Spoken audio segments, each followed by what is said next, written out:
Today I'll show you how to rank the top or bottom values from a list of data using the SORTN function. First, select the first cell where you want the ranked data to show up and write equals SORTN and open bracket. 2.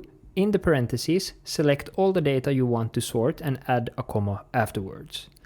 3. Then select the amount of values you want to show up, so in this case 5, since I want the top 5 countries with the highest GDP to show up. Fourth, as we are not concerned with how ties show up, we'll add an additional 2 commas to skip that, and then choose which columns to sort by, which in this case is the second column. 5, we'll then add another comma and choose whether we want the values to be ranked in ascending or descending order. If we want the values to be in ascending order, we'll add a true value or 1, and if we want them to be in descending order, we'll add a false or 0. In the first case, we want to rank the top countries, meaning descending order, so we'll add a 0. And in the second case, we want the bottom countries, meaning ascending order, so we'll add a 1. Otherwise, the formulae for these 2 cases are identical.